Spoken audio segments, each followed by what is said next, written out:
Começou ainda. Beleza. Agora sim, pode continuar. Legal. Só me apresentando rapidamente, eu sou professor da Católica, sou advogado, sou professor da Católica há 10 anos. Graduado por Paraná, mestrado por São Paulo e faço meu doutorando ali pela metade, mais ou menos, na PUC do Rio Grande do Sul. E hoje eu tenho uma função na Ordem dos Advogados do Brasil, que é presidir a Comissão de Proteção de Dados da nossa OAB de Rondônia. E, além disso, dentro da própria escola da advocacia, eu atuo no braço de tecnologia. Então, é importante a gente falar também sobre startups, porque assim, a nossa própria visão de como devem avançar negócios jurídicos precisam de algum referencial em startups, em modelos ágeis, modelos enxutos e por aí vai. Então, nesse sentido, eu acho que o primeiro ponto que a gente tem que entender é que o cenário que se coloca dentro de uma startup é justamente a relação entre empreendedor e investidor. Ok, a ideia nasce do empreendedor. Os mentores, como o Mori aqui, vão tratar com os empreendedores de modelos zero to hero, pessoas que vão ter ideia, até colocar a ideia na prática, até começar a tracionar, e etc., e MVP. Só que, quando eu falo que a relação empreendedor e investidor é uma relação, que eu diria, com maior influência jurídica, é porque é ali que você vê realmente que o jogo começou, né?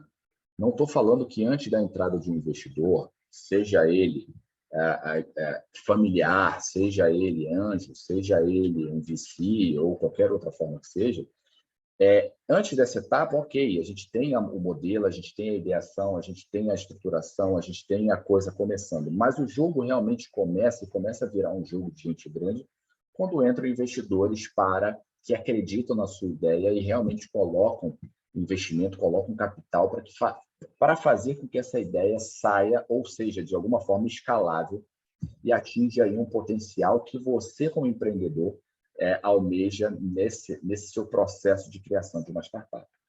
Essa é uma relação, portanto, um tanto desigual, mas até mesmo pela característica entre estrutura de time de investidores, estrutura de time de uma startup, mas ela é uma relação que precisa, de alguma forma, ter um nível, eu diria, um pouco mais elevado, avançado de orientação jurídica, né?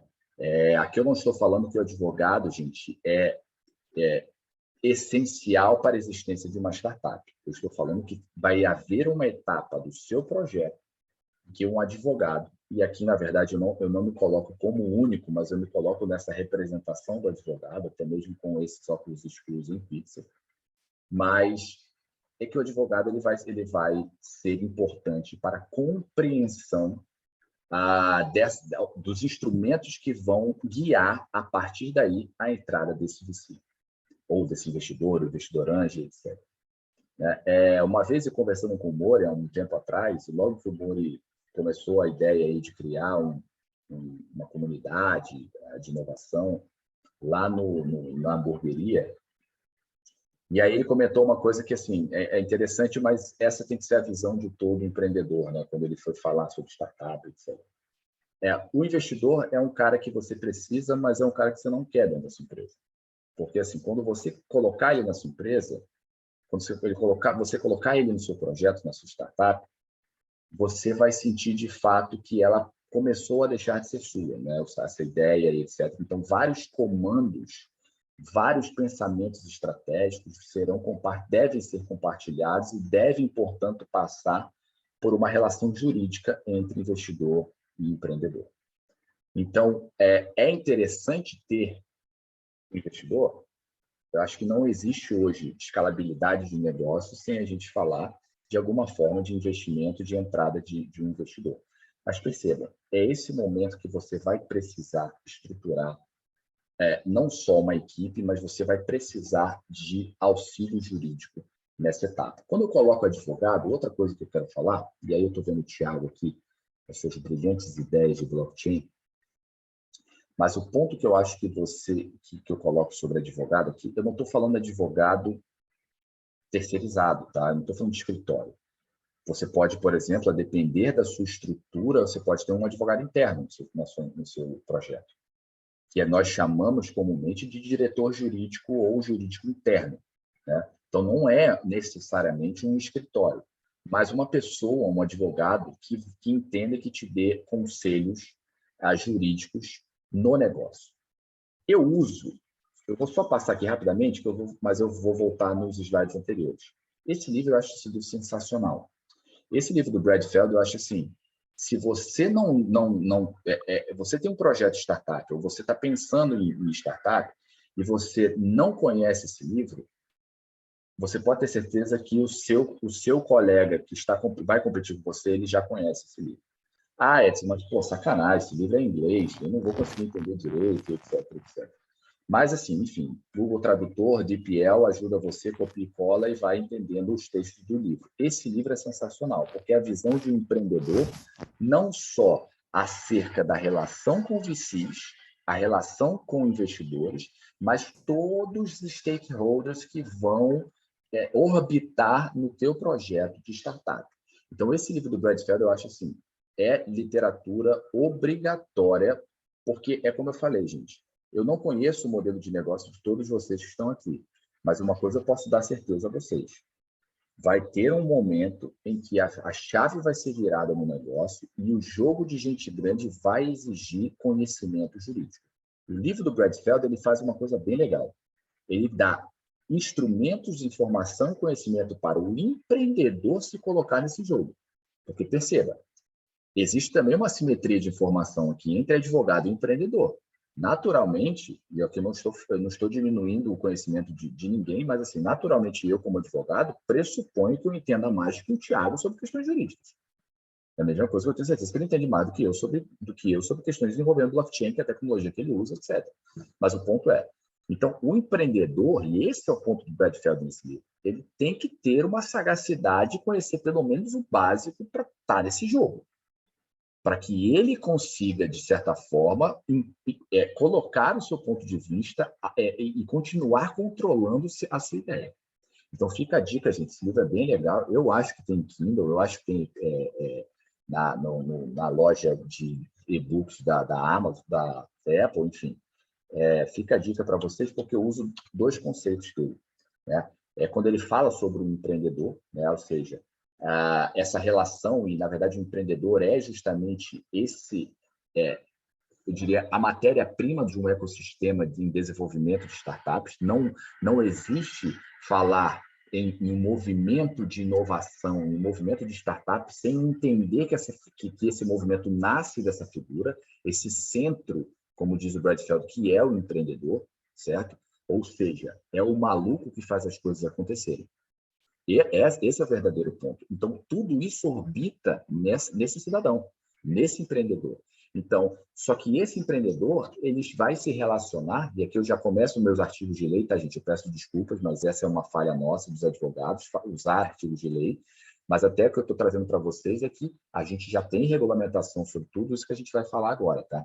Mas então esse empreendedor, ele orbita e ele se relaciona com o investidor anjo.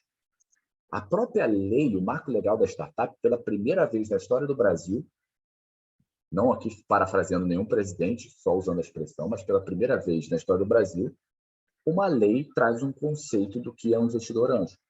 Ou seja, um empreendedor, que é essa semente que vai fazer girar o ecossistema, as ideias e os projetos, ele vai se relacionar com uma pessoa que vai ter participação na empresa dele, que vai auxiliar e vai colocar dinheiro nesse projeto dele, mas perceba, vai a partir desse momento ter voto e voz no rumo do seu negócio. De novo o que o Moro falou, gente. Percebam que a entrada do investidor anjo não faz com que o seu negócio deixe de ser seu, mas naturalmente você começa a perder parcela da sua autonomia e começa a ter que entrar nas métricas desse VC, certo? Legal. Aí aqui tem aquele conceito do... Esqueci até o nome dele, da Bossa Nova. Me lembrem aí. João Klepper? João Kepler, né? João Kepler. A ideia do smart money e tal, ou seja, uma pessoa que vai colocar dinheiro no seu negócio, mas vai trazer intangíveis junto, network, etc. Eu não estou negando que isso existe, Mas eu só estou falando que essa virada de chave, essa entrada do pequeno no jogo de gente grandes, de fato coloca ele numa situação que o próprio Brad Feld traz interessantíssima, que é, cara, você começou a lidar com um cara que tem uma equipe gigantesca e que entende disso e já vem fazendo isso há muito tempo. Você é o peixe pequeno da história. Então, tem que entrar pelo menos conhecendo o mínimo para não levar pernada. Esse é um ponto. E aí eu coloco a minha função. Né? A minha função, eu digo, nós, todos nós, os advogados, que precisam entender também o papel de auxílio jurídico nessa relação, mas que existem algumas características que é interessante também o que o Brad Feld traz, que é a ideia de, assim, evite ser auxiliado juridicamente pelos advogados do VC.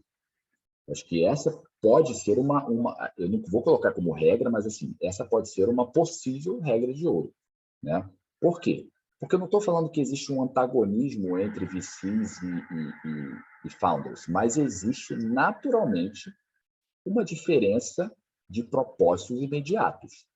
Propósitos de longo prazo se constrói e tem que ser muito alinhado, mas eu digo de propósitos de curto prazo.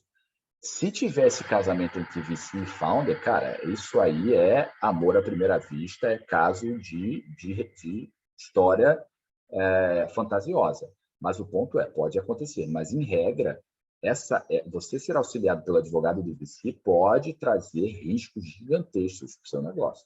Porque existem visões, existem interesses que não são exatamente simétricos nesse momento.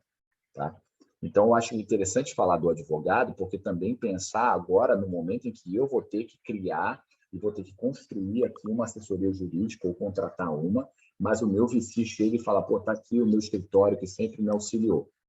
Isso pode ser um problema, tá? Isso pode ser um problema porque existem situações divergentes nessa relação a princípio. Falei disso, do Country Deals. Agora um livro que eu indico também, outro livro legal. Por quê? Porque esse livro é uma orientação jurídica, tá? Então, esse livro do Eric Nibel, eu uso vários trechos dele aqui nesse slide, é pela revista RT, livro em português, eu acho bem acessível. Então, fica a dica, não é um livro de juridiquês, tá? É um livro de fácil compreensão, e ele traz vários exemplos, enfim.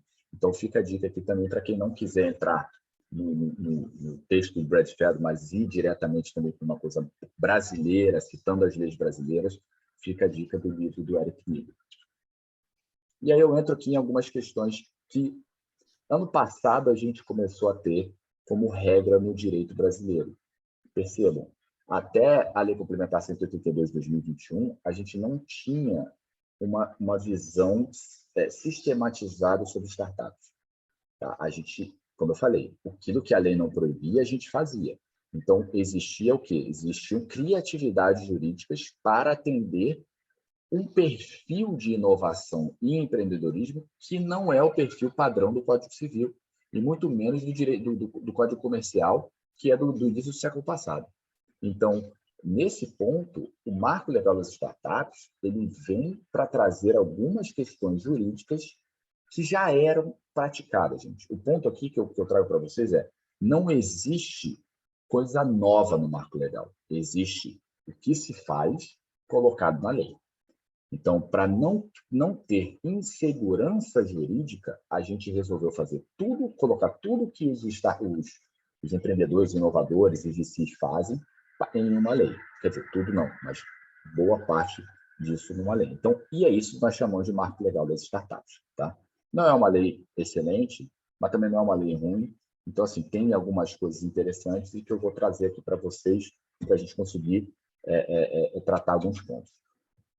O que eu peço? Isso não é aula, tá?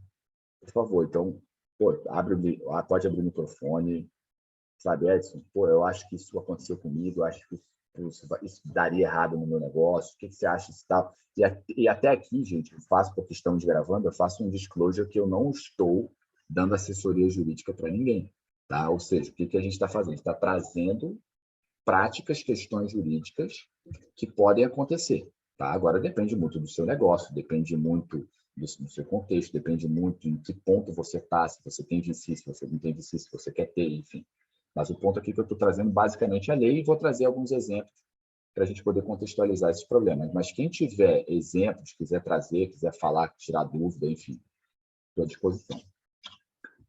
Olha só, um ponto interessante da lei é que a lei traz para a gente o que é uma startup, certo? Então, a ideia que o legislador traz para a gente de startup é basicamente um projeto de inovação nascente, um projeto de inovação que começa a acontecer. Ou seja, a startup ela é algo inovadora e algo nova, certo? Então, uma startup não é uma empresa ou um projeto que acontece há muito tempo, ou que está aberto há muito tempo, ou que tem uma história dentro de um modelo empresarial. A startup é algo novo e é algo, inclusive, inovador. Por isso que eu falo, a lei não é excelente, não é ruim, mas não é excelente. Eu acho esse conceito, sinceramente, muito pobre para a gente compreender startup. Porque, assim, inovação, inovador, se questiona isso, né? Ou seja, o que caracteriza essa inovação? O que caracteriza essa empresa nascente? Se o Mori tem a MV Play, por exemplo, e aqui só usando o Mori como exemplo, mas a MV Play está aí testando um modelo de negócio, 3 anos, tracionou, não deu certo, pivotou e há 6 meses está fazendo isso. É uma startup? E aí, o que vocês acham?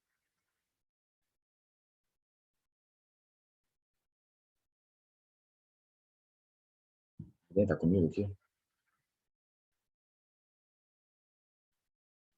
Eu acho que é uma Só. startup. Pode Eu falar. também acho que eu ia chutar, eu acho que é uma startup. Sim, eu acho que é uma startup.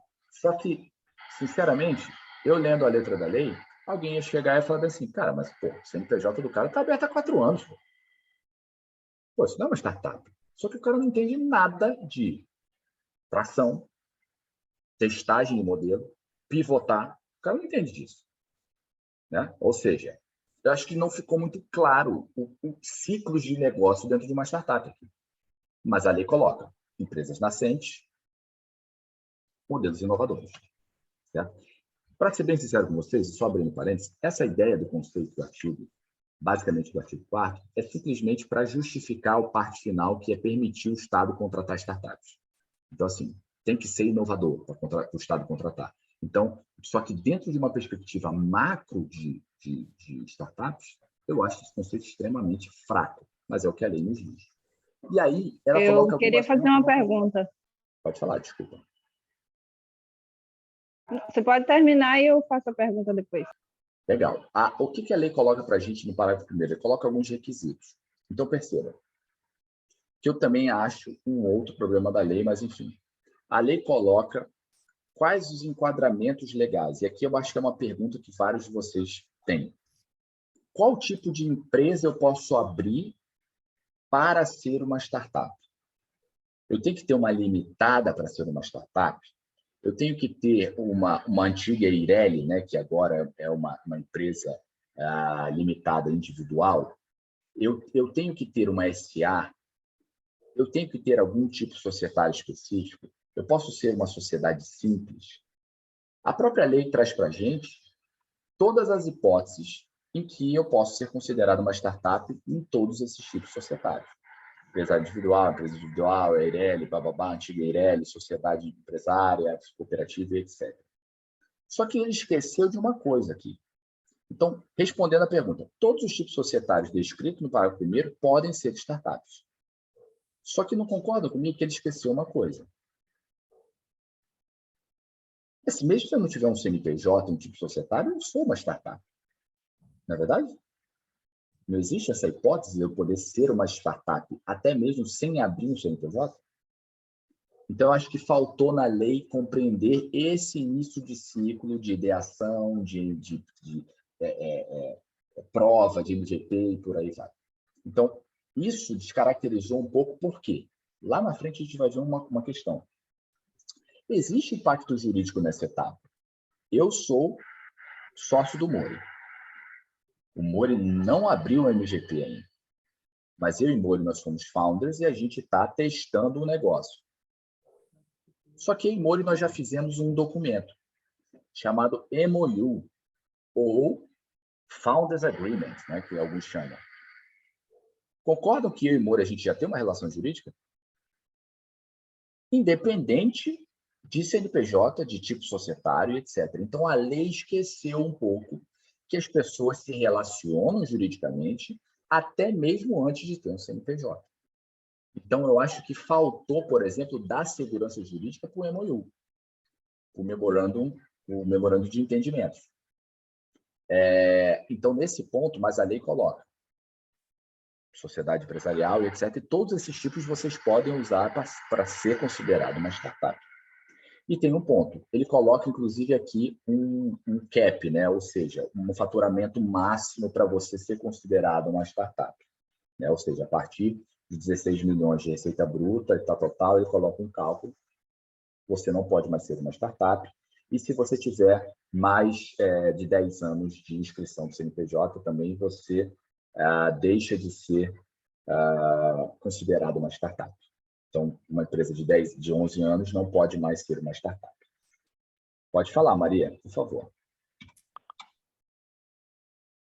Então, a minha dúvida basicamente, quase que continua a dúvida, né? Porque você falou aí algumas coisas que tiraram parte dessa dúvida.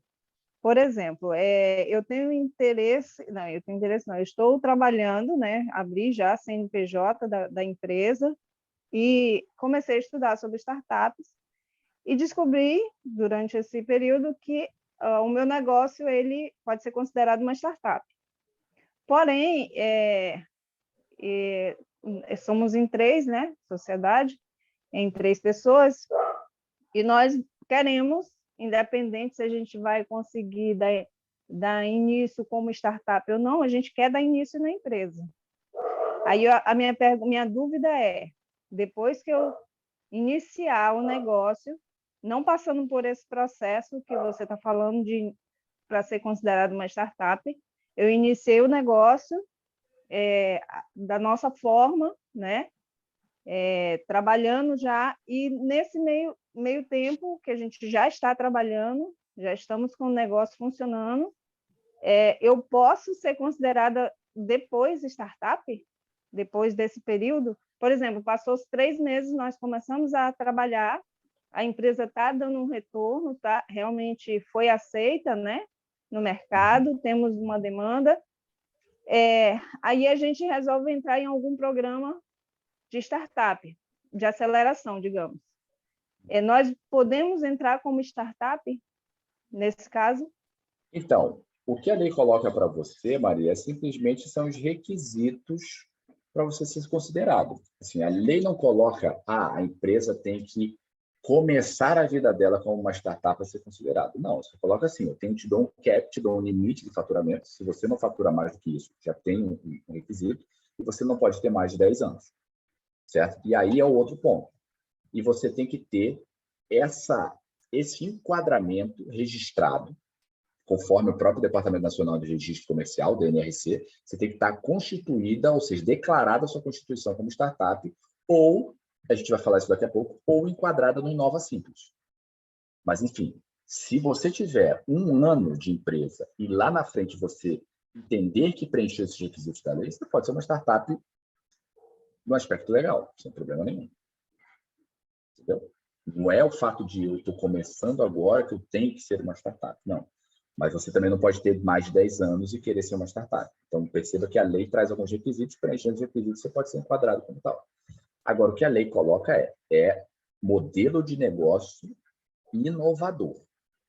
É isso que a lei coloca. Acho que você tem que comprovar que você tem um modelo de negócio inovador. Eu, particularmente, acho o seguinte: modelos de negócio que são automaticamente considerados inovadores. Web-based e algo relacionado a mercado digital. Você pode ter certeza que vai ser aprovado como inovador. Certo? Então, nesse sentido, preenchendo os requisitos da lei, isso não tem problema nenhum de 1 ano depois, 2 anos depois, ser uma startup. entendi. Mas aí você fala aí para mim sobre Nova Simples ou o Simples Nacional que você fala? Não, o Nova Simples. O Nova Simples. Esse Nova Simples, ele é para startup. Isso, mas assim, ele é relacionado a um regime simplificado, mas ele é para startups. Inclusive, ele é anterior ao Marco Legal de Startups. Tá? A gente vai falar dele daqui a pouco, mas ele é a Lei Complementar, salvo engano, 167.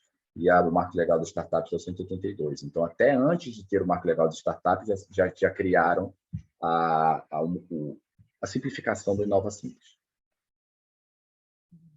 Então, nesse caso, como eu já fiz um registro da empresa, eu devo procurar o meu contador e ver essas mudanças, não é isso? Ou É o seu isso que você me advogado. indicaria?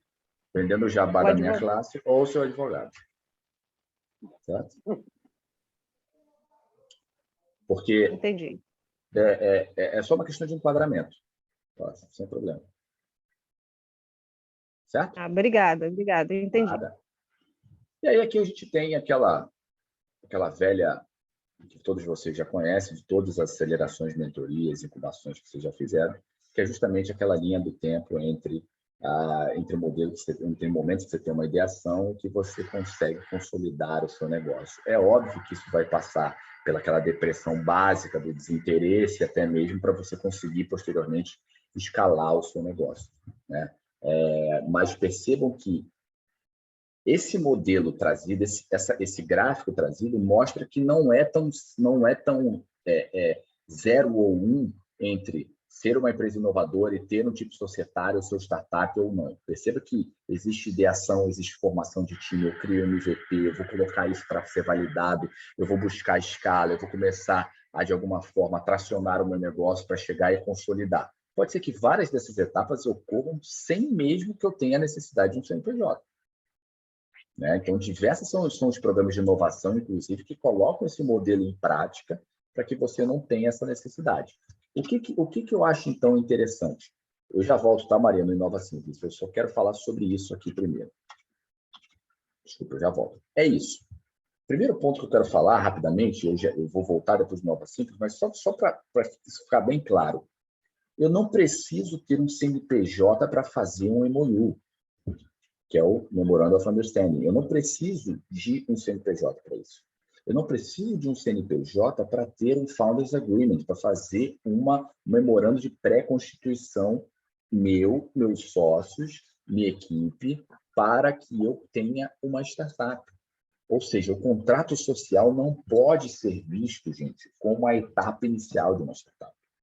Desculpa se alguém que é legalista a ponto de achar que se a lei diz é exatamente assim que o mundo é, mas eu acho que o legislador não conseguiu entender que as pessoas se organizam de outra forma, as startups nascem de outra forma. Então, o Thiago, quando ele pensou no modelo dele, da FitCash, certo? Da FitCash, ele não tinha CNPJ, ele não tinha nada dessas formalidades que são custos para poder gerir ou para poder, de alguma forma, criar e escalar o negócio dele. O Founders Agreement, o memorando de entendimentos, o memorando de pré-constituição dos sócios, é justamente o documento que vai falar, olha, Edson, você é meu sócio, você vai cuidar da parte de network, novos negócios, e eu sou o cara do blockchain, eu vou cuidar da parte de tecnologia, nós temos 35% de cada um do negócio, eu chamo o Ailton Veloso para ser o nosso jurídico interno, ele vai ter 5% do negócio, e a gente vai começar um time dessa forma, e eu vou colocar 15% do nosso projeto em tesouraria, porque a gente vai, de alguma forma, pensar no futuro em criar, e eu já explico o que vai ser, mas em criar um setor de devs, de desenvolvedores, que eu vou ter ali uma estrutura de vesting nesses contratos com cliff de 2 anos. Calma, que quem não entendeu o que eu acabei de falar, eu vou explicar o que é vesting, o que é cliff, etc. Mas perceba, cara, isso tudo está sendo falado antes de qualquer CNPJ. E a gente começa a rodar o negócio, a gente começa a pensar, a gente começa a escalar e por aí vai. Então, esse memorando de pré-constituição mostra para a gente que existe vida antes de tipo societário. Certo? Então, se eu fosse fazer um projeto startup meu, eu não pensaria de imediato em criação de uma PJ, de uma pessoa jurídica. Se eu fosse fazer, eu primeiro pensaria em como estruturar um acordo de pré-constituição com os sócios para fazer desse negócio preto no branco desde o início. O outro ponto, fatores de sucesso de uma startup, como de qualquer outro negócio nascente. Não ter regras definidas de way-in, de entrada, e não ter regras bem definidas de way-out. Ou seja, as regras devem ser claras entre sócios e equipe, de sócios entrantes, pessoas que estão saindo, direitos de quem sai, deveres de quem sai, e por aí vai. Por quê? Porque se isso não está claro e tiver uma insatisfação e essa pessoa estiver devidamente municiada, ela vai travar o projeto e vai levar isso para a justiça. Então, isso já é um sufoco para uma startup, quer dizer, para uma empresa comum. Imagina para uma startup. Isso pode ser um fator de derrota total do projeto. Então, ao definirem Founders Agreement, ao definirem memorando de pré-constituição, memorando de entendimento entre fundadores, o nome que vocês quiserem colocar, tá? Escrever lá, acordinho da galera. Pode colocar o que você quiser, mas perceba que vocês têm que ter regras bem definidas de entrada e de saída, porque isso vai falhar, para fazer o seu negócio falhar fácil e rápido. Mas não é o fail fast dos modelos ágeis, é o fail fast terrível que vai acabar com o teu negócio. Certo? Voltando aqui, Maria, só para te responder, o Inova Simples, ele é um regime especial simplificado para as startups, não só numa perspectiva da Lei Complementar 123 e todo o regime de tributação, mas, ao mesmo tempo, ele facilita o registro e a formalização de startups. Então, toda a rede, inclusive relacionada do DNRC, dos Departamentos Nacionais de Registro Comercial, juntas comerciais, etc., eles passam a estar preparados a dar eu diria, um suporte especial, suporte específico e mais ágil na tramitação, inclusive, de procedimentos relacionados às startups. O interessante dessa lei, gente, é que antes da Lei 182, que é a lei complementar que trata do marco legal das startups, a Lei Complementar 167 já trazia conceito de startup, já dizia o que era uma startup. Então, assim, em 2019, a gente já tinha na lei um conceito de startup, não necessariamente só em 2021 com a 182. Beleza? Alguma dúvida aqui? Não, né? Legal. Aqui é um outro ponto interessante, que quando a gente fala sobre investimento, funding, etc., ou seja, voltando naquela nossa relação empreendedor-investidor, empreendedor-investidor, ou seja, essa relação é uma relação que eu posso dizer crucial, necessária, porém complexa dentro de uma startup. E para isso a gente precisa entender que existem etapas, né? Eu não coloco aqui no jargão comum dos startups, que é a Series A, etc. e tal, mas percebam que existem rodadas de investimento. E cada rodada de investimento, o empreendedor tem que entender que ele está colocando parte do negócio na mesa. Certo? A regra de ouro aqui é a seguinte: não existe almoço grátis. Certo? Ou seja, o VC, ele é um capitalista, ele tem que ser um capitalista, ele tem a visão de um capitalista e ele vai fazer do seu negócio um belo de um negócio. Porém, isso tem um preço. Certo? Ou seja, cada rodada de investimento, você vai colocar parte na mesa. Ou seja, entra primeira rodada, anjo. Não, vamos colocar aquele, né? Aquele bootstrapping clássico, né? Chega para o pai e pede um dinheiro. Pode ser que seu pai não peça parte do seu negócio, né? Inclusive, eu acho que ele falha ao não pedir parte do seu negócio porque ele não exige de você uma contrapartida pelo dinheiro colocado. Mas, enfim, pode existir ali no Bootstrap uma participação familiar que, inclusive, por regra, deve ter aí uma participação do negócio. Depois você vai buscar um anjo, ou desculpa, um seed investor, me fugiu a palavra agora, Mori, me corrija aí, Thiago. Seed investor é o investidor semente, seria a tradução. Isso, é investidor semente. O investidor inicial, aquele que primeiro acredita no teu negócio, quando ninguém acha que isso pode ser um bom negócio, ele está ali para te colocar uma parte do investimento e você iniciar e ali poder começar a trabalhar. Só que perceba que o próprio Eric Lieber ele traz ali embaixo que esse é o vale da morte, né? Ou seja, o seed investor ele acredita no teu negócio até mesmo quando o negócio está virado para baixo, né? Ou seja, a possibilidade dele dar errado é grande. É óbvio que o preço que esse cara cobra é muito maior. Por quê? Porque o risco dele é muito grande.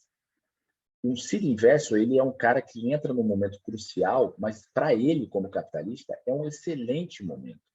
Porque ele tem um valuation no teu negócio baixíssimo. O valor do teu negócio é baixíssimo. O teu negócio não começou a entregar ainda. O teu negócio não chegou no break-even. O teu negócio não tem uma receita relevante. O que ele faz? Ele cobra um preço caro, porque o valuation é baixo, qualquer dinheiro vale muito, certo? Mas esse é o seed investor. Sem ele, você também sequer teria a capacidade de começar. E aí você vem, segunda rodada, terceira rodada, até o momento em que você possivelmente pode fazer um IPO do seu negócio e daí, inclusive, muita gente diz que é esse o momento que você deixou de ser uma startup, né? Ou seja, o momento que você, de fato, entra no jogo, entra no mercado sem, eu diria, as dificuldades desse nascimento do negócio, desse desenvolvimento, e você seria uma startup. Embora a gente tenha exemplos no Brasil, no mundo, de empresas que culturalmente querem se manter como startup, exemplo do Nubank, mas que, na verdade, deixaram de ser startups há muito tempo, né? Então, culturalmente, ele quer passar a imagem de cool, né, de legal e etc., de empresa descolada, mas, assim, ela deixou de ser uma startup há muito tempo, né? Embora o founder fale todos os jargões aí do mercado de startups, se exporte como um founder de startup, mas essa empresa já não é uma startup há muito tempo. E aí a gente tem uns pontos que a lei traz para a gente. A gente tem instrumentos que a lei descreve que a gente pode usar para garantir a segurança de um investimento, tá? Então, esse aporte que o seed investor, até mesmo a família, através de amigos, esse bootstrapping, ou até mesmo uma Series A com um investidor anjo, VC, por aí vai. Isso tudo a lei coloca para a gente alguns instrumentos. O que eu falo para vocês? Eu só vou falar de um deles, tá? Para a gente não perder tanto tempo. Mas, de novo, o Thiago pensou em criar um Frankenstein. Ele vai juntar, vamos pegar um exemplo, debênture conversível com contrato de mútuo conversível. E quer fazer disso uma salada, mas ser um instrumento de investimento que ele quer usar na FitCash. Pode. Além do proíbe. Então, o Thiago vai usar. O difícil, Thiago, é o VC aceitar assinar um troço desse. Mas o ponto ele pode. Tá? Então, o que eu coloco aqui os exemplos da lei não são exemplos como eu posso dizer, exaustivos. Você pode usar a sua criatividade para pensar. Por exemplo, eu posso criar um mútuo conversível que lá na frente eu posso converter, inclusive, não só isso em participação societária, mas em debênture. Beleza, posso. Eu posso criar dentro do meu ponto. E eu trago exatamente o 4 aqui, tá? O contrato de mútuo conversível. Porque aqui tem um ponto, gente. Eu acho esse instrumento sensacional, necessário e, assim, mais adaptado para o mercado de startups. Por quê? E aí eu explico. Vamos supor que é Ailton Veloso. O Ailton tem uma empresa, uma startup, e ele quer levantar capital. E ele chega em um fundo VC, que é administrado pelo Mori. Ao chegar nesse fundo VC administrado pelo Mori, o Mori ele não quer ser sócio de Ailton. Ele quer possibilitar colocar capital na startup do Ailton e lá na frente, num exit, tirar esse dinheiro 5 vezes mais, 10 vezes mais, 12 vezes mais, mas ele não quer assumir os riscos da operação do Ailton. Então, ele não vai querer ser sócio do Ailton. Porque se ele vira sócio do Ailton no contrato social, alguns riscos jurídicos começam a aparecer. Se ele tem, alguma forma, algum vínculo jurídico registrado com o Ailton e a startup dele, riscos jurídicos começam a aparecer. O que Mori vem e faz? Ele faz um mútuo conversível. O que ele faz? Ele faz um mútuo com o Ailton, no qual o Ailton recebe, a empresa, o startup do Ailton recebe um valor que pode ser convertido em participação societária. Pode ser. Não é deve ser. Pode ser executado esse mútuo. Só que o que acontece na prática? Eu coloco 2 milhões de reais na startup do Ailton, eu sou um VC, e aí chega lá na frente, o Ailton ele tem duas oportunidades. Ele recebe uma outra rodada de investimento, e aí perceba, todo mundo aqui é de startup, acho que todo mundo vai entender o exemplo. Quando eu coloquei 2 milhões no Ailton, o valuation dele era 20 milhões. Então, assim, eu coloquei 10% da companhia, da startup. O Mori lá na frente, fazendo uma outra rodada, ele já é um mega fundo, coloca lá, sei lá, faz um valuation de 35 milhões, 40 milhões. Só que o que diz o nosso mútuo conversível? Ailton, é o seguinte, se o teu valuation chegar a um valor X, etc, etc, e você tiver uma outra rodada de negócio, eu posso exercer a minha saída. Eu posso exercer o meu exit. E aí eu coloquei dinheiro nele, vai entrar dinheiro novo, eu parcialmente ou totalmente saio do negócio e o meu mútuo conversível já não vira mais nada. Porque eu dei dinheiro, tirei dinheiro e saí do negócio. Pergunto, o meu fundo, de alguma forma, virou sócio da Ailton? Em nenhum momento. Em nenhum momento o meu fundo assumiu obrigações legais perante a startup do Ailton para outros. A minha relação é contrato. Fui claro aqui? Esse instrumento é o mais utilizado, o mais importante e o mais adequado para esse cenário de startup, porque o VC ele quer entrar no teu negócio, mas ele não é doido de ser teu sócio, porque ele não vai colocar o risco no fundo dele, mas ele coloca o dinheiro lá.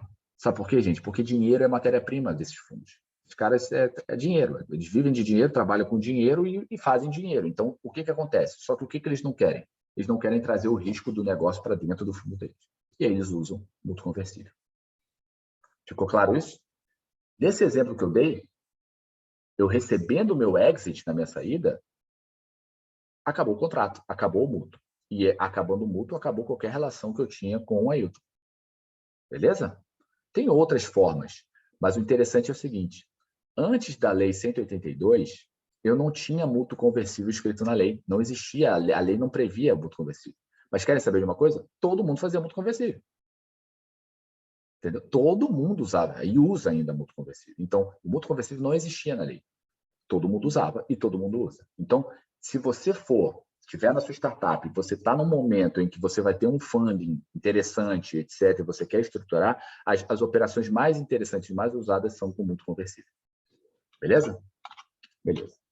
E aí eu quero falar aqui rapidamente de alguns instrumentos jurídicos. Por favor, pessoal do Hub, Elisângela, Stephanie, se eu estiver falando demais, quiser me cortar, por favor, fiquem à vontade, tá?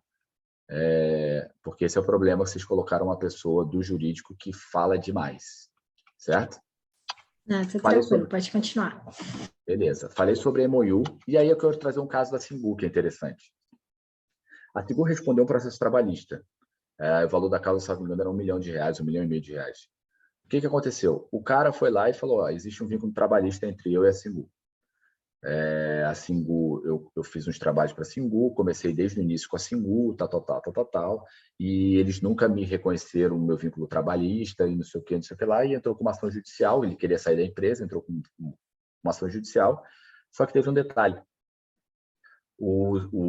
A Singu apresentou um MOU desse cara, ou seja, apresentou um acordo, um Founders Agreement, que ele lá no início do negócio, ele se considerou e se caracterizou pelo MOU como um fundador, como um dos sócios iniciais do negócio, e não como um empregado. Lembra que eu dei o exemplo do Thiago lá no início? O Thiago é um founder, eu sou founder com o Thiago, mas eu posso fazer um MOU com o Mori, que é desenvolvedor blockchain do nosso negócio. Então, só que eu tenho 35, Thiago tem 35, Mori tem 3. Só que ele assinou o MOU. E foi isso que aconteceu na Singu. O cara assinou o Founders Agreement. Ou seja, o que o juiz falou, o juiz ou juíza, não me lembro, falou, não, você não tinha vínculo de emprego, você era dono do negócio. Você era dono do negócio, você não era empregado. Se você não era empregado, você não tem vínculo trabalhista para ser reconhecido, vínculo de emprego, e, portanto, não tem razão no seu pedido. Isso salvou a Singu de, eu acho que era 1 milhão, 1,5 milhão de reais aí de indenização. Beleza? Vamos lá. E tem o vesting, tá? Eu acho que o vesting é legal, o vesting é bem usado, e o vesting é típico de startup, né? Porque o vesting ele traz um ponto interessante, gente. É natural da startup, e como a gente viu nos ciclos de financiamento, a startup ela tem uma dificuldade muito grande de ter fluxo de caixa. Primeiro que ela tem só despesa, ela está provando a capacidade de gerar receita, e ela tem uma dificuldade muito grande, portanto, de ter um fluxo de caixa, de ter, portanto, caixa para trazer pessoas importantes, para trazer gente qualificada para o negócio dela. O que ela usa? Ela usa o vesting. Só que o vesting ele é muito parecido com o que no mercado societário se chama de stock options, né? Ou seja, você ter opções de ações, né? Mas o vesting ele te dá o seguinte, vou usar o Ailton de novo, porque o Ailton é um amigo meu, então vou usar ele como exemplo. Vamos supor que o Ailton é chamado como desenvolvedor nessa nossa startup de blockchain, minha e do Thiago. E o Ailton ele vem por um preço baixo de hora trabalhada, porque nós não temos como pagar. Só que a gente chega para o Ailton e fala, Ailton, nós somos limpinhos e a única coisa que a gente tem é esse negócio e a gente está disposto a te dar um percentual disso. Só que não é assim também. Está aqui, pai, toma aqui, etc. Porque tem um problema para a startup.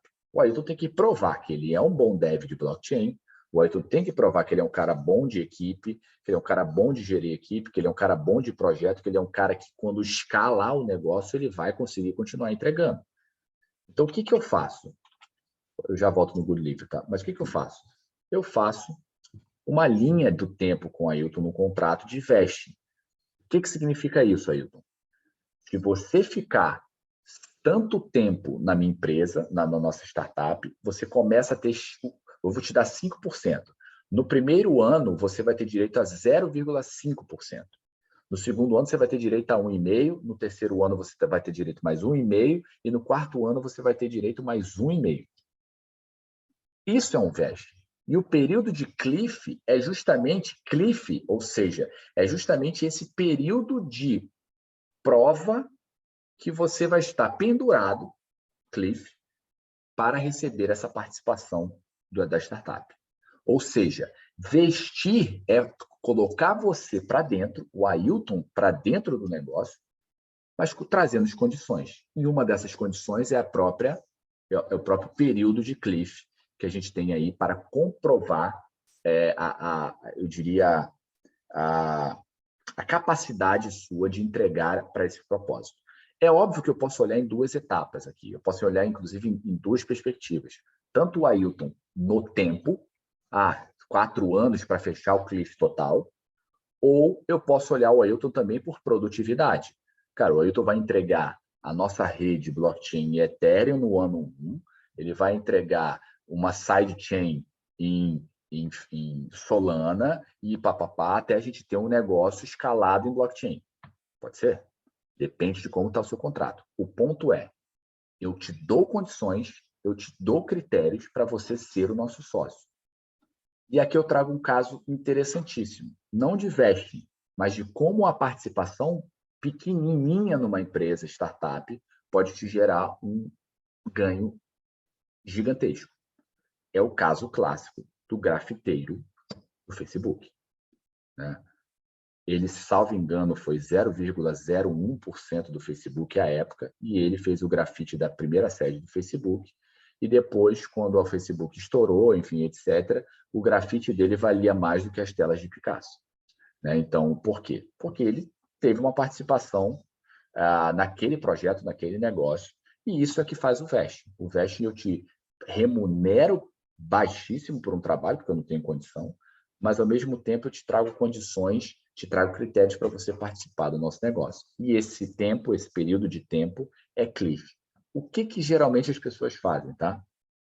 Cliff de 4 anos, fracionado de ano a ano. Então, assim, eu vou te dar 3% do meu negócio, eu coloco 0,5% por ano até fechar os 3%, os 2%, enfim. Então, um projeto de cliff é um projeto em média, de 2 a 4 anos. Beleza? E aí tem a ideia, tem as questões envolvendo os que saem, né? Que é o good liver e o bad liver. Vamos supor que a Ailton, portanto, é o nosso dev blockchain, e ele resolve sair sem problema nenhum. Ele simplesmente fala, cara, não deu para mim. A minha esposa, sabe, ela herdou aí uma fortuna e eu vou ser marido de herdeira, e aí eu vou embora do negócio, não vou mais trabalhar, tal. Beleza. O Ailton é o quê? É um good liver, não tem problema nenhum. O Ailton está saindo do negócio de boa, sem problema nenhum. O que ele vai fazer? Ele vai vender a participação dele recebida até então por preço de mercado. Ele pode colocar isso no contrato de vesting dele. Ou seja, eu tive direito até agora a 1% da empresa. Cara, eu estou saindo, vocês vão comprar de mim. 1% da empresa. O valor de mercado está lá e vende. Só que tem um problema. Mas e se Ailton, ao sair, ele sai porque nós expulsamos ele, porque ele estava passando o segredo do sistema para um concorrente? Aí nós temos o bad liver, né? Ou seja, aquele que sai errado. E nesse ponto, o contrato tem que prever que o Ailton vai receber a parte que ele recebeu até agora, até aquele momento, só que por valor contábil, e não por valor de mercado. Ou seja, aquilo que de fato está escriturado como o valor do negócio que ele teve direito. Então, perceba, o contrato de vesting de vocês tem que prever condições de good liver e de bad liver. Ou seja, tem que trazer critérios de pessoas que estão saindo bem e pessoas que estão saindo por problema. Por quê? Porque vocês estão dando parte da empresa. Vocês têm que prever isso porque vocês estão dando parte da empresa. Essa pessoa está virando sócia de vocês. Então, isso pode ser um problema lá no futuro, porque 1% agora não vale nada, mas 1% lá na frente, lembrem sempre do grafiteiro do Facebook, certo? Ele pode ser uma grana preta e pode, inclusive, ser os 1% que talvez um VC queira pagar um bom dinheiro por isso. Beleza? Legal. Aí eu coloquei aqui acordo de sócios, né? Eu vou passar mais rápido, porque a gente já está com tempo, mas assim, o que os acordos de sócios tem que ter, né, os critérios de decisão, as matérias que são de decisão.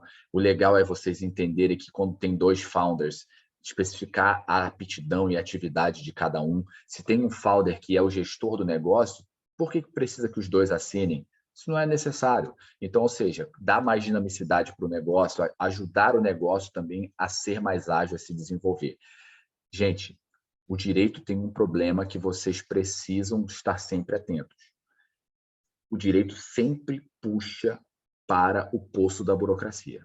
Então, às vezes, um acordo de sócios travado faz a startup ficar extremamente travada e ela não vai andar. Porque para fazer a compra de uma mercadoria X, que é insumo do negócio, eu tenho que juntar o conselho de administração dos VCs, de não sei o quê, chamar o padre da esquina para conseguir fazer o negócio. Cara, está errado. Tem que ter dinâmica. O contrato tem que ter dinâmica. Beleza?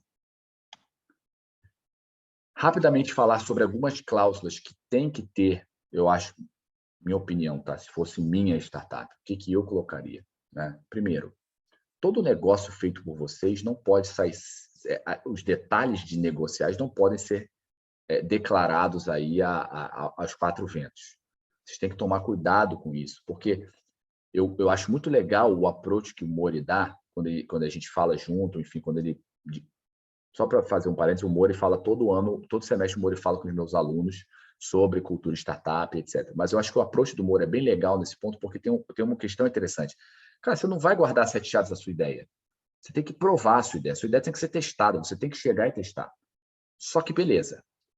E aí me corrija se eu estiver errado, tá, Mori? Mas testei minha ideia, meu projeto está rodando, eu estou tracionando e etc. Eu não vou saindo abrindo a boca de todos os detalhes da minha startup. E nem quero que o meu dev fale como funciona o back-end, front-end, regras de negócio do meu negócio, da minha startup. NDA é acordo de confidencialidade. Mori, você é o cara do marketing design do meu startup. Eu fiz um vesting com você de 4 anos, 5%.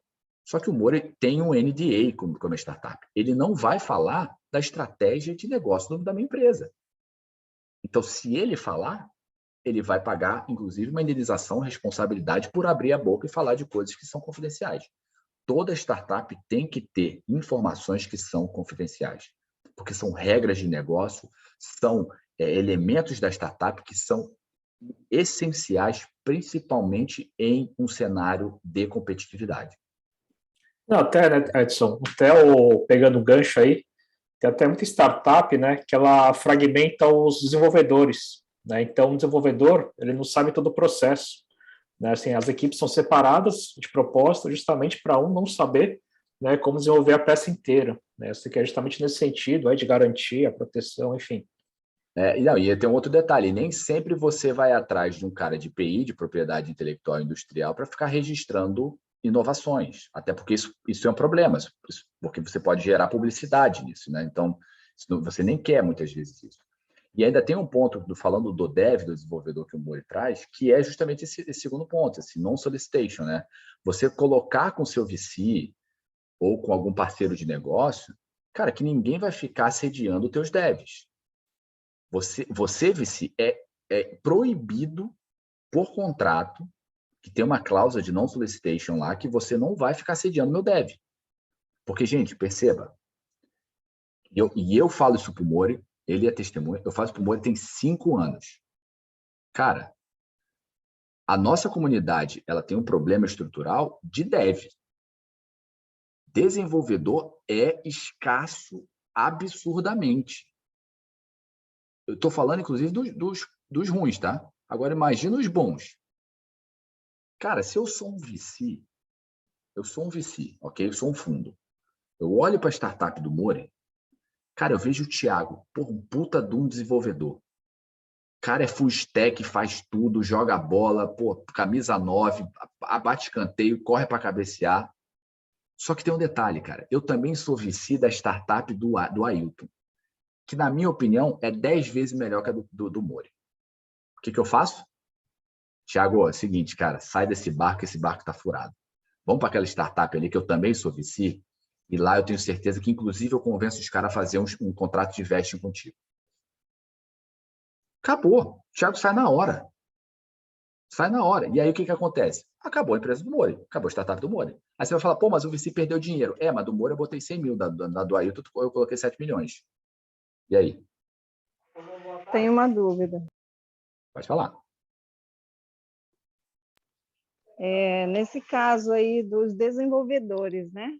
Minha dúvida é, hoje, minha empresa, ela tem um desenvolvedor, né? Mas ela precisa, claro, para melhorar, a gente precisa de outros desenvolvedores para fazer, inclusive, um aplicativo, que a ideia é ter um aplicativo. Mas mais para frente a gente vai buscar esse desenvolvedor. E foi me aconselhado, ao invés de eu pegar pessoas e formar uma equipe, eu contratar uma empresa para desenvolver esse aplicativo. A minha dúvida que eu estou vendo vocês falando sobre isso, a sugestão é que eu contrate várias pessoas, porém não forme uma equipe, que eu faça com que eles, por exemplo, eu contrato alguém que trabalha lá em São Paulo, que ele vai poder me atender, alguém aqui na cidade, em Porto Velho, outro lá em Manaus, e aí eles fazem esse desenvolvimento separadamente, é isso? Não, isso é um modelo, tá? Isso é um dos modelos que você pode fazer o que... Mori, eu tô até parecendo um Rangel, né, cara? Falando alto, várias coisas em inglês, né, e tal. Não solicitation e tal, não sei o quê. Drivar a conversa. Mas, assim, Maria, eu acho assim, inclusive no termo, e aí o Mori vai rir de novo, mas no termo assim, é a ideia de outsourcing, né? Ou seja, você usar pessoas fora da sua estrutura de negócio para te entregar alguma coisa, né? O ponto só é que, assim, de novo, termo de confidencialidade, porque esses caras eles vão estar sabendo os detalhes do teu negócio. Então, eu contratei um cara em Bangladesh. Contratei lá via Workana um cara na Índia. O contrato tem que ter NDA. O contrato tem que ter confidencialidade. Ele vai saber detalhe do teu negócio. Você pode contratar. Inclusive, eu estou te dando outras dicas até de outsourcing internacional, que às vezes é mais barato do que você contratar no Brasil, tá? Muito até. Né? E assim, às vezes até a mesma qualidade, melhor igual. Eu não estou falando que o Brasil é ruim, mas assim, dentro desse cenário de mão de obra de tecnologia, o Brasil não é barato, né? Então, você pode ir no Workana, você vai ter lá gente da Índia, gente do Paquistão e etc., que pode te ajudar, né? Eu conheço, inclusive, o Mori também conhece, tem um amigo nosso que fez uma plataforma dele de ensino totalmente codada, totalmente estruturada por desenvolvedores da Índia, né? E aqui em Porto Velho.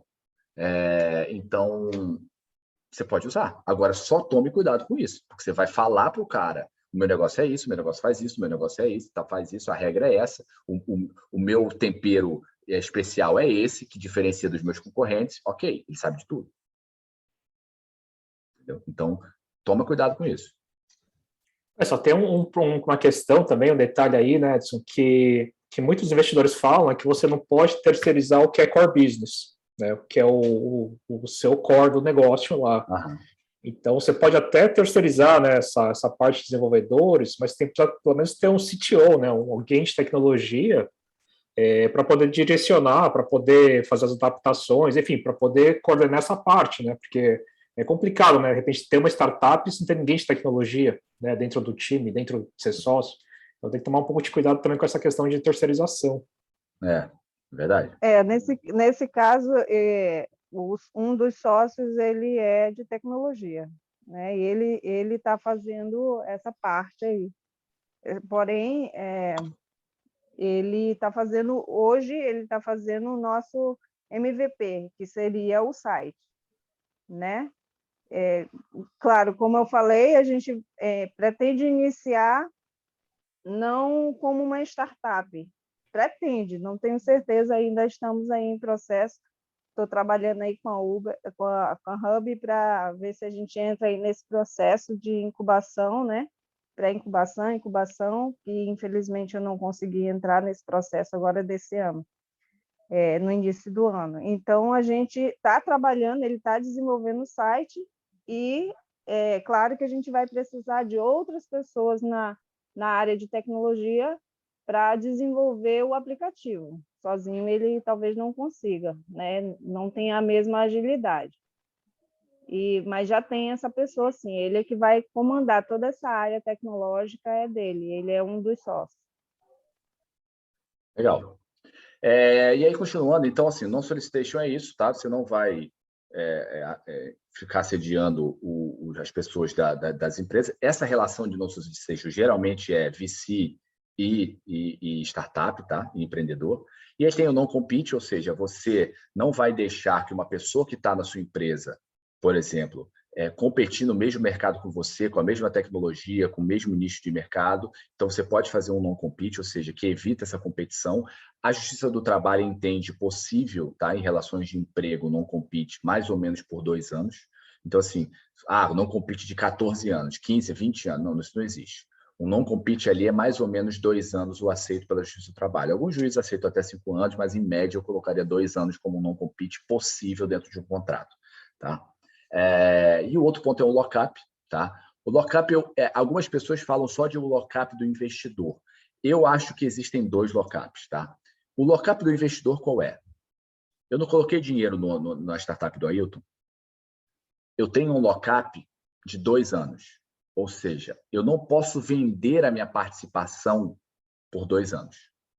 Eu tenho que ficar locado, travado na startup por 2 anos. 1 ano, 6 meses, enfim, em média 2 anos, tá? Por quê? Porque isso, inclusive, é o seguinte, lembra do Smart Money? Você dá credibilidade também porque você é um VC importante? Isso é um ponto que ajuda a startup. Então, para a startup, interessa estar alocado, estar travado ali com aquele investidor que acredita no negócio. E isso evita pump and dump. O que é um pump and dump? É você chegar e falar, porra, Ailton é hype, porque o Edson é um mega VC. Pô, todo mundo chega lá e eu quero Series A, B, C, D, tal, FG, Jackson 5 e pá, e bota dinheiro no Ailton de novo. O que eu faço? Eu fiz um pump. Só que por que eu fiz um pump? Porque eu quero vender a minha parte. E aí eu vou lá e dampo minha parte e vendo. 3 meses depois de botar dinheiro no Ailton. Então, perceba que o lockup evita pump and dump também. Tá? Então, é bom para a empresa, é sério para o investidor, mostra que ele é um investidor sério. Quem aceita o lockup, gente, é investidor sério. Tá? É investidor que acredita no negócio, enfim. Mas eu acho que tem um outro lockup também. Algumas pessoas não colocam isso. Eu acho que tem. Eu acho que vale a pena pensar nisso em contrato. Quando eu coloco o dinheiro como VC, eu exijo que o Ailton não saia da sociedade. O Ailton não pode sair da sociedade. Eu não estou colocando dinheiro em um negócio. Eu estou colocando dinheiro no empreendedor. Isso é um exemplo interessantíssimo. Nós temos N. Mas o Matt, que hoje era da VidMonster e agora é da Pingback, cara, o Matt, eu estou te falando porque eu, assim, conhecendo a história dele, ele é um excelente empreendedor. Ele é um excelente empreendedor. Outro cara, como é o nome dele, o Thales, da Singu, ele é um excelente empreendedor. O pessoal da Hotmart são excelentes empreendedores. Vocês estão botando dinheiro no negócio ou no empreendedor? O empreendedor valida o negócio. E esses são caras, como o Gustavo Caetano, que, cara, irmão, pode achar que vai criar um negócio ali que, se fosse eu, todo mundo ia falar, cara, esse cara é um idiota. Não, mas ele é o Gustavo Caetano. Não, ele é o Thales. Então, o lockup nesse cara tem que existir. Porque, assim, eu não estou colocando, amigão, dinheiro no teu negócio, estou botando dinheiro em você, porque eu sei que você entrega. Então, esse é o negócio. Eu sei que você vai me entregar. Então, eu estou botando dinheiro ali, só que você não pode sair. E aí eu entro no final. Tag along e drag along. O que é tag along e drag along? Aí vocês poderiam até falar assim, porra, Edson, sacanagem, né? Tinha que estar escrito no aviso do evento que tinha que fazer um curso no CNA ou no IB ou no CCA antes de vir para cá, né? Ou ligar, né, Moro? Ou ligar para o Rangel e pegar umas aulas, né, cara? Mas o ponto é, o tag along já existe, ó, há muito tempo na legislação, mas não para startup. Ele existe da 6404, que é a lei das SAs no Brasil, que é do início, do meio do século passado. Mas o que é o tag along? O tag along é uma proteção ao sócio minoritário. Vamos supor, eu sou um VC que coloquei 100 mil reais na startup do Thiago, lembram? Só que, cara, a startup bombou. Explodiu, entregou, Thiago, porra, puto empreendedor, o Thales da Amazônia, pá, sabe, explodindo. E aí chegou lá e fez o seguinte, aí ele foi trazer mais investidores. Eu sou sócio minoritário. E aí o que o Thiago resolve fazer? Ele resolve sair do negócio. Ele vai vender a empresa. Só que ele fala, eu vou vender a minha parte. Negativo. Tem um contrato, no nosso contrato tem um tag along. O que é o tag along? Se a empresa for comprar você majoritário, tem que me levar minoritário junto. E na mesma condição que vai pagar para você. Nenhum real a mais, nenhum real a menos. Porque, gente, percebam, é óbvio que o minoritário tem que ser protegido. Porque, vamos supor, o Thiago vai lá e vende cada cota do negócio dele por R$100. Os caras compraram 95% do negócio. Quantos que vocês acham que eles vão pagar no meu 5%? Quanto que eles quiserem. R$2, se eles quiserem. R$1. Porque eles têm 95% da empresa, enfim, pouco importa no sócio minoritário de 5%. Só que com o tag along, ao comprar Thiago 95%, tem que me comprar por 5% pelo mesmo valor. Beleza? Só que o ponto é o seguinte, pode também ter uma cláusula de drag along. Vamos pegar o mesmo exemplo. Thiago quer vender a empresa, 95%, só que os caras eles só querem comprar 5%. Aí eu sou 5%. Eu falo, não vou vender. E se lasca o Thiago, se lasca esse VC aí, essa empresa que quer incorporar, eu não vou vender esse troço, não. Pô, briguei com o Thiago, não vou com a cara dele e vou emperrar o negócio dele agora. Não. Se tem drag along, se o majoritário resolve vender, o minoritário é obrigado a ir junto. Então, o drag along leva todo mundo junto. Foi claro aqui, gente? Por fim, só falar uma coisa para vocês, um pouquinho só, porque acho isso extremamente importante, porque em janeiro desse ano a NPD trouxe uma resolução nova aí sobre isso. Proteção de dados. Por que eu digo isso? LGPD, ela não é uma lei para ser ignorada. É uma lei que atinge da padaria ao Google. É uma lei que vai atingir da farmácia aos laboratórios farmacêuticos. Ela vai pegar todo mundo. Naturalmente, todo mundo trata dados. No conceito da lei, basicamente, todo mundo trata dados. Então, é interessante a gente falar, porque quando você faz a sua startup, você tem que ter um pouco da ideia de privacy by design, ou seja, você tem que ter um pouco da ideia de que vocês têm que pensar o seu negócio olhando mecanismos de proteção de dados. Como é que eu faço o cadastro dessas pessoas? Como eu coleto esses dados? De quem eu recebo esses dados? Onde estão os dados que eu coleto? Quem são os titulares atingidos? Qual a finalidade que eu coleto esses dados? Por que eu trato esses dados? São questionamentos que vocês têm que fazer. E, assim, não só no modelo de negócio, a ideia de privacy by design, ou seja, desde o design você pensar pela privacidade de dados, pela proteção, mas também dentro da estrutura de processos do seu negócio. Quem vai ter acesso a esses dados? Como é que é compartilhado e-mail? Como é que eu arquivo informação? E por aí vai. Qual algoritmo de machine learning que eu uso e quais são os parâmetros que ele trabalha esses dados? Por quê, gente? Porque nós somos uma startup. Nós aqui que eu estou falando, que estamos aqui conversando sobre isso. Só que a resolução número 2 da NPD desse ano, 2022, ela cria a figura do, como é que pode dizer, o agente de tratamento de dados de pequeno porte. E ele coloca as startups lá dentro. Pode ver que o inciso 1 do artigo 2º fala startups, tem lá escrito, startups.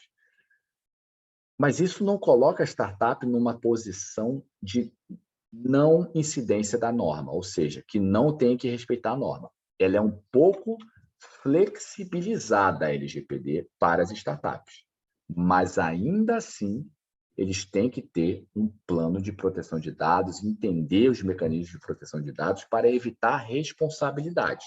E eu não digo responsabilidade por vazamento de dados. Eu digo responsabilidade por autuação da Autoridade Nacional de Proteção de Dados, porque você não tem uma finalidade definida, bem definida, do tratamento de dados que você faz na sua startup.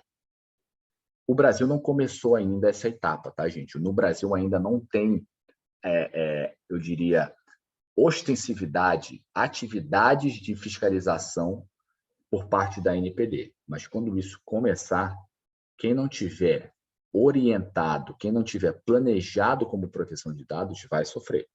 E lembrem, vocês não têm fluxo de caixa. Vocês são startups. Vocês estão começando. Pegar uma autuação da NPD que pode chegar a 2 milhões, 3 milhões, 5 milhões de reais, acabou com o projeto. Certo? Acabou com o projeto total. E outro detalhe, os VCs vão começar a exigir modelos de compliance de dados para investir em startup. Vão não, já começaram, mas serão mais agressivos ainda nesse requisito. Sabe por quê? Porque se coloca no lugar do VC, eu coloquei 2 milhões de reais na empresa do Ailton, aí vem uma autuação da NPD de 600 mil. E aí? Meu dinheiro foi para pagar a NPD. E não um negócio. Então, eles vão ser criteriosos com isso, eles têm time para fazer esse tipo de análise, então a proteção de dados não é simples e a proteção de dados não deve ser ignorada. O caso da Maria, por exemplo, pelo que eu vi, ela falou de site, de app, etc.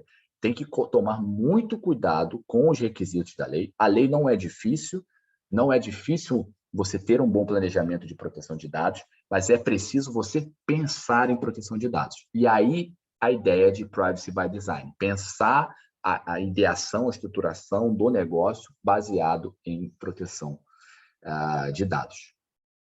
É isso, galera. Safini. Estou à disposição. Aproveitando o que você falou aí sobre o que eu tinha falado, né? Eu queria saber de você, até é uma dúvida mesmo pessoal, se a gente está trabalhando com a Wix, não sei se você conhece. Você é gerência até, né? Isso. Então, a gente está trabalhando com a Wix, criando o site através da Wix. Eu queria saber qual o seu conceito sobre a proteção de dados da Wix, se você tem esse conhecimento. Então, eu não tenho o prospecto deles, mas assim, eu tenho certeza absoluta que a Wix tem. Ela tem, eu não sei se ela oferece isso como produto, tá? Não sei, mas eu tenho certeza que ela tem um planejamento bem criterioso, um compliance bem criterioso de proteção de dados, não por Israel, mas principalmente pela Europa e pela GDPR. Então, assim, você pode ter certeza que a Wix ela tem mecanismos de proteção de dados. Agora, eu não sei se ela oferece isso dentro do serviço que ela presta, porque eu particularmente não conheço, não uso a Wix, assim, nunca usei a Wix, para falar a verdade. Sim, eles Sei têm. que é, mas assim, Eles têm. só que outro detalhe, de novo, a Wix ela é terceirizada. A Wix é um outsourcing dentro da sua estrutura. O responsável é você. Ah, mas eu tive um problema porque eu uso o serviço da Wix. Você que reclame com a Wix depois, mas a autoridade vai em você. Certo? Certo.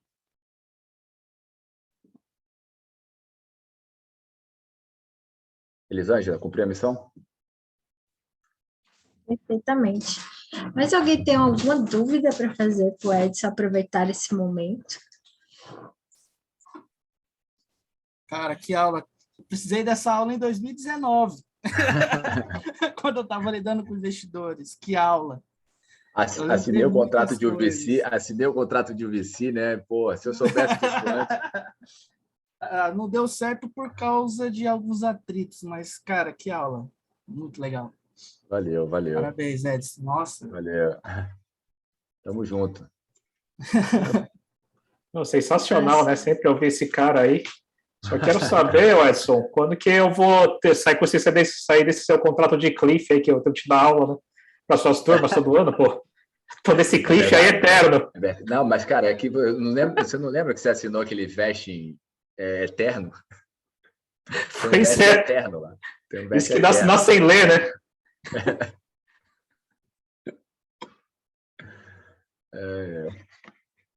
Eu fiquei 6 meses procurando o que era esse tag long, drag long. Nossa Senhora! Quando você falou, eu lembrei. Nossa, que trabalho. Cara, e assim, eu acho muito legal. Quem tiver curiosidade, cara, acessa as coisas do iCombinator, assim. Puta, tem uns negócios assim que assim, o iCombinator eu acho que está para startups, assim como a GDPR está para proteção de dados no Brasil. Como aqui ainda não, a ANPD ainda não começou a trabalhar fortemente, a gente estuda proteção de dados baseados na Europa. Mas, cara, eu acho que mecanismos de startup, puta, o iCombinator é uma universidade para isso. Assim, todos os modelos que dão certo, que funcionam, é o iCombinator. Pode falar, Richardson, por favor. Boa noite. Primeiro, parabéns aí, realmente, de uma forma bem clara, até eu que sou leigão, entendi bacana o conceito geral. Mas, assim, quando se fala hoje em startup, pelo menos nos meios que eu pesquiso, o partnership é um senso comum entre as pessoas, até para a questão de segurar, como você mesmo falou, aí, a questão aí dos potenciais aí, das pessoas, dos colaboradores. E, assim, pelo que eu pesquisei, tem cursos, né, de formação, inclusive, mas pouco eu vejo falar dos pontos negativos, né? E eu sei que um partnership, principalmente pelo lado, olhando pelo lado jurídico, ele deve ser um imbróglio bem interessante, por conta de todas as questões de acordos, principalmente, acredito eu, na hora da saída e tal, enfim. eu queria que você falasse um pouquinho para a gente aí sobre a questão jurídica dos pontos, assim, principalmente abordar o que você considera de mais negativo no partnership. Cara, eu vou ser bem sincero contigo. Eu acho que eu, sinceramente, não vejo coisas negativas. Eu acho que coisas negativas podem surgir de uma não estruturação jurídica bem feita. Assim, o modelo eu acho, Richardson, extremamente positivo, porque, cara, somos seres humanos, economicamente vivemos de incentivos e desincentivos. Então, assim, ninguém vai acreditar no teu negócio se ele não tiver um incentivo para fazer um cálculo racional de custo-benefício. É natural, isso é econômico, é a economia que fala isso. Então, você criar um modelo de incentivo à participação no teu projeto que tem tudo para dar errado, certo? É um excelente modelo para você e para quem está entrando. Só que perceba, as regras têm que ser claras. Se a pessoa tem que entender por que está entrando e a pessoa tem que entender quais são os critérios de saída. E não só os critérios de saída, Richardson, que eu quero sair. Os critérios de saída que eu quero te tirar. Entendeu? Porque pode existir. Né? Então, é natural isso. Só que, assim, não existe outro modelo mais interessante, de novo, porque nós vivemos na verdade, nós trabalhamos com um modelo de escassez. Não existe fluxo de caixa, não existe dinheiro. Ah, mas, pô, o Facebook hoje tem. Não. Você chegou no momento de consolidação, cara, esqueça, veste. Você está pagando o cara, agora esse cara é muito bom, esse cara vai ser teu CTO, ele é o substituto do Steve Jobs, aí é outra história. Aí outra história. Você não vai estar nem falando de VEST, você vai estar falando, já que eu estou a empresa no IPO, falando de stock options. Você não está nem falando de Cliff, VEST, etc. Então, assim, só que agora, para esse modelo, para essa entrada, para essa dificuldade, cara, você tem que trabalhar com vesting para conseguir trazer gente boa. De novo, eu não estou falando gente boa, eu, advogado, Ailton, advogado. Estou falando gente boa, deve. Esse é o negócio. Assim, vesting é um negócio porque, assim, se tem uma coisa que é escassa nesse mundo, pelo menos que eu vejo de startup, cara, são bons desenvolvedores. E aqui eu falo de genéricos, tá? Assim, front-end, back-end, sei lá. Mas esse é que é o gargalo. Beleza, mano. Obrigado. Beleza? E realmente não tem ponto negativo mesmo, não. O negócio é estruturado, a Não, base eu é acho. forte. Eu acho que o ponto negativo é você fez um acordo problemático. Agora, ok. Mas aí não é o modelo que é ruim, é o acordo que é ruim. Entendeu? Tudo na vida o contrato é de risco, né? É.